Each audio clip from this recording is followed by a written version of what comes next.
Hello friends, chemistry class 11th lesson 8 oxidation reduction में आपका हार्दिक स्वागत है। इस भाग में हम इलेक्ट्रॉनिक अवधारणा के आधार पर रेडॉक्स अभिक्रिया और ऑक्सीडेंट रिडक्टेंट यानी ऑक्सीकारक और अपचायक के बारे में जानेंगे। तो हम ये पहले पढ़ चुके हैं कि रेडॉक्स रिएक्शन किसे कहते हैं। रेडॉक्स रिएक्शन उसे कहते हैं जिसमें ऑक्सीडेशन और रिडक्शन दोनों साथ साथ चलते हो। ऐसी रिएक्शन जिसके अंदर एक पदार्थ का ऑक्सीकरण हो रहा है तो दूसरे पदार्थ का अपचयन हो रहा है और दोनों रिएक्शन एक साथ हो रही है उसी अभिक्रिया के अंदर, उसे हम कहते हैं रेडॉक्स रिएक्शन या ऑक्सीकरण अपचयन अभिक्रिया। ठीक है, तो इस ऑक्सीकरण अपचयन अभिक्रिया के आधार पर हम आज ऑक्सीकारक और अपचायक के बारे में जानेंगे कि ये क्या होते हैं। तो जैसे कि हमने मॉडर्न कंसेप्ट के अंदर इलेक्ट्रॉनिक कंसेप्ट देखा और उसके अंदर हमने ये देखा था कि जो पदार्थ इलेक्ट्रॉन त्यागता है, चाहे वो परमाणु हो, अणु हो या आयन हो, एटम हो, मॉलिक्यूल हो या आयन हो, उसका ऑक्सीडेशन होता है और वह एटम, मॉलिक्यूल या आयन जो इलेक्ट्रॉन ग्रहण करता है उसका अपचयन होता है। ठीक, तो उसी को हम आगे बढ़ाते हुए इसको हम डिफाइन करेंगे कि ऑक्सीडेंट क्या है और रिडक्टेंट क्या है। तो इलेक्ट्रॉनिक अवधारणा के अनुसार जिन अभिक्रियाओं में एक पदार्थ से दूसरे पदार्थ में इलेक्ट्रॉनों का स्थानांतरण होता है, उनमें क्या होता है, एक पदार्थ इलेक्ट्रॉन त्यागता है तो दूसरा पदार्थ उन इलेक्ट्रॉनों को ग्रहण करता है। इसका मतलब ये हुआ कि जो इलेक्ट्रॉन त्याग रहा है उसका ऑक्सीकरण हो रहा है और जो पदार्थ इलेक्ट्रॉन ग्रहण कर रहा है उसका अपचयन हो रहा है। अर्थात एक पदार्थ का ऑक्सीकरण होता है जबकि दूसरे पदार्थ का अपचयन होता है। तो ऐसी अभिक्रियाओं को जिनमें ऑक्सीकरण भी हो रहा है और अपचयन भी हो रहा है उनको रेडॉक्स अभिक्रिया कहते हैं। ठीक है, या ऑक्सीकरण अपचयन अभिक्रिया कहते हैं। इसका एक अच्छा सा उदाहरण लेते हैं। जब कॉपर सल्फेट विलयन की अभिक्रिया जिंक धातु से की जाती है तो कॉपर सल्फेट ये विलयन फॉर्म में है, ये मेटल फॉर्म में जिंक क्या बनेगा, कॉपर और ZnSO4 बनेगा। अगर इसको हम आयनिक फॉर्म में लिखें, आयनिक फॉर्म में जानते हो ना आप, आयनिक फॉर्म में मतलब ये आयोनिक कंपाउंड है। कॉपर सल्फेट एक आयनिक कंपाउंड है, आयनिक लवण है, एक सॉल्ट है ये ना। तो इसमें मूलकों के ऊपर आवेश आपने 11th में देखे होंगे, विभिन्न प्रकार के मूलक पड़े होंगे। तो SO4 के ऊपर -2 आवेश है तो ऑब्वियसली कॉपर के ऊपर क्या होगा, +2 आवेश होगा। तो आयनिक फॉर्म में हम कैसे लिखेंगे, आयनिक फॉर्म में हम CuSO4 को लिखेंगे Cu+2 एक्वियस, जिंक को जिंक, कॉपर को कॉपर और इसको लिखेंगे हम Zn+2। तो आयनिक फॉर्म में Cu+2 एक्वियस आयन जिंक से अभिक्रिया करके Cu यानी कॉपर प्लस Zn+2 आयन बनाता है। तो इस अभिक्रिया में देखिए आप हो क्या रहा है। इसमें देखिए आप, जिंक जो है वो Zn+2 में बदल रहा है ना। तो जिंक जो है सॉलिड फॉर्म में वो 2 इलेक्ट्रॉन का त्याग कर रहा है और Zn+2 में बदल रहा है। ठीक है, इसका मतलब जिंक का क्या हो रहा है, ऑक्सीकरण हो रहा है। ठीक है, इसको, इस रिएक्शन को बोलते हैं हम ऑक्सीडेशन हाफ रिएक्शन, समझ में, ऑक्सीकरण अर्ध अभिक्रिया बोलते हैं इसको। इसी प्रकार से कॉपर में क्या हो रहा है, कॉपर 2+ आयन जिंक द्वारा त्यागे गए 2 इलेक्ट्रॉनों को ग्रहण करके कॉपर में बदल जाते हैं। तो यहाँ पर क्या हो रहा है, Cu+2 आयन +2 इलेक्ट्रॉन किसमें बदल रहा है, कॉपर। तो कॉपर आयन चूंकि इलेक्ट्रॉन ग्रहण कर रहा है इसलिए Cu+2 क्या होगा, इसका क्या हो रहा है, अपचयन हो रहा है। तो इस रिएक्शन को कहेंगे अपचयन अर्ध अभिक्रिया, रिडक्शन हाफ रिएक्शन। ये दोनों हाफ रिएक्शन है, ऑक्सीडेशन भी हाफ रिएक्शन है और रिडक्शन भी हाफ रिएक्शन है, और दोनों को मिला लेंगे तो वो हो जाएगी हमारी फुल रिएक्शन। ठीक है, तो पूर्ण अभिक्रिया के लिए हमको दोनों को जोड़ना पड़ेगा। 2 इलेक्ट्रॉन से 2 इलेक्ट्रॉन कट जाएंगे, Zn+Cu+2 इधर आ जाएगा Zn+2 Cu। तो दोनों अलग अलग ऑक्सीकरण अभिक्रिया और अपचयन अर्ध अभिक्रियाओं को हमने जब जोड़ा तो हमको पूर्ण अभिक्रिया मिल गई, Zn+Cu+2 और Zn+2 Cu यानी कॉपर। अब हम देखते हैं, ये तो होगी हमारी एक रेडॉक्स रिएक्शन, ये पूरी एक रेडॉक्स रिएक्शन है हमारी। इसमें ये जो है वो हमारी पूर्ण अभिक्रिया यानी इसके अंदर ऑक्सीकरण भी हो रहा है और अपचयन भी हो रहा है। ऑक्सीकरण किसका हो रहा है, ऑक्सीकरण हो रहा है जिंक का जिंक +2 में, क्योंकि इलेक्ट्रॉन त्याग रहा है।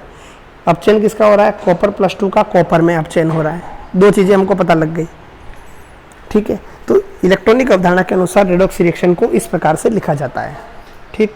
अब हम देखते हैं कि इसमें ऑक्सीडेंट और रिडक्टेंट का पता कैसे लगाएंगे। पहली बात, वो कहते किसे हम, ऑक्सीकारक और अपचायक कई जगह हमारे सुनने में आता है, तो वो होते क्या हैं, ठीक है। सबसे पहले हम देखेंगे ऑक्सीकारक क्या होते हैं। तो ऑक्सीकारक किसे कहते हैं? ऑक्सीकरण करने वाला ऑक्सीकारक कहलाता है। ऑक्सीकारक यानी ऑक्सीकरण करने वाला, है ना, अथवा ऑक्सीकरण में सहायता करने वाला पदार्थ ऑक्सीकारक कहलाता है। सीधी सी बात, मैंने सिंपल डेफिनेशन से समझाना शुरू किया है। ऑक्सीकरण करने वाला या ऑक्सीकरण में सहायता करने वाला। तो ऑक्सीकरण कैसे करेगा भाई? दिक्कत यह है कि हम कैसे डिसाइड करें कि ऑक्सीकरण कर रहा है। तो ऑक्सीकरण में क्या होता है? ऑक्सीकरण की प्रक्रिया में इलेक्ट्रॉन त्यागे जाते हैं। ऑक्सीकरण की प्रोसेस में क्या होता है? इलेक्ट्रॉन त्यागे जाते हैं। हमने इलेक्ट्रॉनिक अवधारणा पढ़ी इलेक्ट्रॉनिक कंसेप्ट के अंदर, चाहे परमाणु हो, अणु हो या आयन हो, उसका वो अगर इलेक्ट्रॉन डोनेट करता है, त्यागता है ना, तो उसका ऑक्सीकरण होता है। तो इलेक्ट्रॉन जब त्यागे जाएंगे तो उसकी सहायता कौन करेगा? जो इलेक्ट्रॉन ग्रहण करेगा वो उसकी सहायता करेगा। आया समझ में? जैसे दान देने की जो प्रक्रिया है, दान देने की प्रक्रिया दो तरफा होती है, एक दान देने वाला, एक दान लेने वाला। दान देने वाला तो तैयार है, डोनेट करने वाला, लेकिन अगर उसको कोई एक्सेप्ट नहीं कर रहा है तो वो डोनेशन नहीं हुआ, है ना। अच्छा, एक्सेप्ट करने वाला तैयार है और डोनेटर नहीं है, डोनेट करने वाला नहीं है, तो भी वो डोनेशन नहीं होगा। तो डोनेशन की जो प्रोसेस है उसके लिए एक लेने वाला और एक देने वाला दोनों जरूरी है। इसी प्रकार से यहाँ पर जब इलेक्ट्रॉन त्यागे जाते हैं तो त्यागे तभी जाएंगे जब सामने वाला कोई लेने वाला हो, इलेक्ट्रॉन ग्रहण करने वाला हो, एक्सेप्ट करने वाला हो। तो यहाँ पर ऑक्सीडेशन की प्रोसेस जो हो रही है उसमें इलेक्ट्रॉन दिए जा रहे हैं। तो इलेक्ट्रॉन जो लेगा, जो ग्रहण करेगा, जो एक्सेप्ट करेगा, वो उसकी मदद कर रहा है, सहायता कर रहा है ऑक्सीडेशन में, है ना। तो जो ऑक्सीडेंट जो इलेक्ट्रॉनों को ग्रहण करेगा वो कहलाएगा ऑक्सीकारक। समझ में आ गया? जो इलेक्ट्रॉनों को ग्रहण करेगा, जो ऑक्सीकरण में सहायता करेगा। ऑक्सीकरण में क्या हो रहा है? इलेक्ट्रॉन त्यागे जा रहे हैं, तो उनकी सहायता कौन कर रहा है? इलेक्ट्रॉन ग्रहण करने वाला। तो इलेक्ट्रॉन जो ग्रहण करेगा वो क्या कहलाएगा? ऑक्सीडेंट, ठीक। तो हम क्या कह सकते हैं कि कोई भी पदार्थ, चाहे वो परमाणु, अणु या आयन हो, जो इलेक्ट्रॉन ग्रहण करता है अर्थात जिसका अपचयन होता है, वो ऑक्सीकारक कहलाता है। अब जो पदार्थ इलेक्ट्रॉन ग्रहण करता है उसका क्या होता है? अपचयन होता है ना। तो ऑक्सीकारक का हमेशा अपचयन होता है। रिजल्ट क्या निकला कि जो ऑक्सीडेंट होगा उसका हमेशा अपचयन होगा, ठीक। तो ऑक्सीकारक की थ्योरी आपको समझ में आ गई होगी। आगे अपन और एग्जाम्पल भी ले रहे हैं तो आपको और समझ में आ जाएगा कि ऑक्सीडेंट कौन है, रिडक्टेंट कौन है। हम और एग्जाम्पल ले रहे हैं ना। अब हम देखते हैं अपचायक। अब अपचायक किसको कहते हैं? अपचयन करने वाला या अपचयन में सहायता करने वाले पदार्थ को अपचायक कहते हैं। अपचयन में सहायता किसे करेगा भाई? तो अपचयन की प्रक्रिया में इलेक्ट्रॉन ग्रहण किए जाते हैं। अपचयन किसे कहते हैं? रिडक्शन किसे कहते हैं? जिसमें इलेक्ट्रॉन एक्सेप्ट किए जाते हैं। वह process, the process in which electron are accepted by any substance like atom, molecule और आयन। परमाणु, अणु या आयन द्वारा जो इलेक्ट्रॉन ग्रहण किए जाते हैं, इस प्रोसेस को ही हम कहते हैं रिडक्शन। तो अब इसमें सहायता कौन कर रहा है? इलेक्ट्रॉन देने वाला। वही डोनेशन की प्रोसेस, दान देने की प्रक्रिया, जो इलेक्ट्रॉन ग्रहण कर रहा है उसकी सहायता कौन कर रहा है? इलेक्ट्रॉन देने वाला। और जो इलेक्ट्रॉन दे रहा है उसकी सहायता कौन कर रहा है? इलेक्ट्रॉन लेने वाला, ठीक है ना। ये एक दूसरे की ये पूरक अभिक्रिया है, मतलब पूरक प्रक्रिया है, एक दूसरे को संतुष्ट करने की, ठीक है ना। तो यहाँ पर भी अपचयन की प्रक्रिया में इलेक्ट्रॉन ग्रहण किए जा रहे हैं, तो उसकी मदद कौन कर रहा है, उसकी सहायता कौन कर रहा है? इलेक्ट्रॉन देने वाला, है ना। इन इलेक्ट्रॉनों को त्यागने वाले पदार्थ अपचायक कहलाते हैं। तो इलेक्ट्रॉन जो दे रहा है यहाँ पर, इलेक्ट्रॉन त्यागने वाले पदार्थ, वो कहलाएंगे अपचायक, ठीक। अतः कोई भी पदार्थ, चाहे परमाणु, अणु या आयन हो, जो इलेक्ट्रॉन त्यागते हैं अर्थात जिनका ऑक्सीकरण होता है, अपचायक कहलाते हैं, ठीक है। तो हमको इससे एक चीज सीखने मिली कि ऑक्सीकारक जो होता है, ऑक्सीडेंट जो होता है, उसका अपचयन होता है, रिडक्शन होता है, और अपचायक यानी रिडक्टेंट जो होता है उसका ऑक्सीडेशन होता है, ऑक्सीकरण होता है ना। ये एक बहुत ही इंपॉर्टेंट चीज हमको यहाँ पर सीखने को मिली। अब एक उदाहरण द्वारा हम ऑक्सीकारक और अपचायक को समझने का प्रयास करेंगे।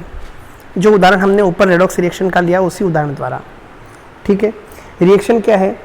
जब जिंक की अभिक्रिया जिंक मेटल की कॉपर आयन से करवाते हैं, यानी वही CuSO4 हमने इसको आयनिक फॉर्म में लिखा है, तो Zn+2 आयन और Cu आयन बनते हैं। हमने ऊपर देखा था रेडॉक्स रिएक्शन हो रही है ना, कॉपर सल्फेट और जिंक के बीच में।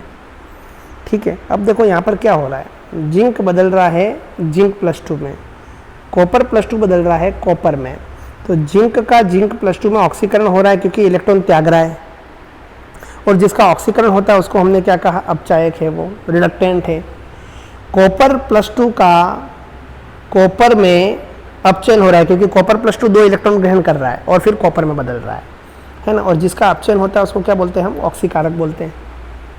तो बस हमको इस रिएक्शन में ये बताना था कि जिसका ऑक्सीकरण हो रहा है वो अपचायक और जिसका अपचयन हो रहा है वो ऑक्सीकारक, यानी जिसका ऑक्सीडेशन हो रहा है वो रिडक्टेंट और जिसका रिडक्शन हो रहा है वो ऑक्सीडेंट होगा। ठीक है, इसलिए CuSO4 प्लस जिंक और ZnSO4 प्लस Cu, इस रिएक्शन में जिंक जो है वो अपचायक है, रिडक्टेंट है, और कॉपर+2 यानी कॉपर सल्फेट जो है वो ऑक्सीडेंट है, यानी ऑक्सीकारक है। ठीक, तो जो ये रिएक्शन है कौन सी, ये पूर्ण अभिक्रिया जो है इसमें कॉपर सल्फेट है वो ऑक्सीकारक है और जिंक है वो अपचायक है। तो हमने पहचान कर ली कि किसी भी रिएक्शन के अंदर ऑक्सीकारक और अपचायक की पहचान हम कैसे करेंगे। हम आज सीख चुके हैं कि हम उसको इलेक्ट्रॉनिक फॉर्म में लिखेंगे, देखेंगे कौन इलेक्ट्रॉन त्याग रहा है, जो इलेक्ट्रॉन त्याग रहा है, डोनेट कर रहा है, इलेक्ट्रॉन दे रहा है, उसका ऑक्सीडेशन हो रहा है, जिसका ऑक्सीडेशन हो रहा है वो रिडक्टेंट होगा। फिर जो इलेक्ट्रॉन ग्रहण कर रहा है उसका रिडक्शन हो रहा है वो ऑक्सीडेंट होगा। सिंपल, ठीक है ना। तो आज का सार क्या रहा, ऑक्सीकारक का अपचयन होता है और अपचायक का ऑक्सीकरण होता है। ऑक्सीडेंट जो होता है उसका रिडक्शन होता है और रिडक्टेंट का ऑक्सीडेशन होता है। तो मुझे लगता है कि आज के वीडियो द्वारा आपने ऑक्सीडेंट और रिडक्टेंट की कंसेप्ट को अच्छे से समझा होगा। आने वाले वीडियोस में हम इसके बहुत से एग्जाम्पल लेंगे। एक बार हम मॉडर्न थ्योरी दोनों पढ़ लेते हैं, इलेक्ट्रॉनिक कंसेप्ट और ऑक्सीडेशन नंबर कंसेप्ट। उसके बाद हम लॉट ऑफ एग्जाम्पल लेंगे जिसमें हम किसका ऑक्सीडेशन हो रहा है, किसका रिडक्शन हो रहा है, कौन ऑक्सीडेंट है, कौन रिडक्टेंट है, इसके बहुत से एग्जाम्पल लेंगे, लॉट ऑफ एग्जाम्पल लेंगे। इतने एग्जाम्पल लेंगे कि आपके कंसेप्ट पूरी तरह से क्लियर हो जाएंगे। ठीक है, लेकिन ये एक इंट्रोडक्शन पार्ट मैंने लिया ताकि आप ये समझ सकें कि ऑक्सीडेंट किसे कहते हैं और रिडक्टेंट किसे कहते हैं। एग्जाम्पल हम जितने ज़्यादा करेंगे हमको उतना ही ज़्यादा समझ में आएगा। ठीक है, तो आज के इस टॉपिक को आप अपनी कॉपी में अच्छे से लिख करके नोट कर लीजिए, और आने वाले जो वीडियोस हैं उनमें हम बहुत से एग्जाम्पल लेंगे। उसमें आप देखेंगे कि कैसे ऑक्सीडेंट और रिडक्टेंट को हम पहचानते हैं। धन्यवाद।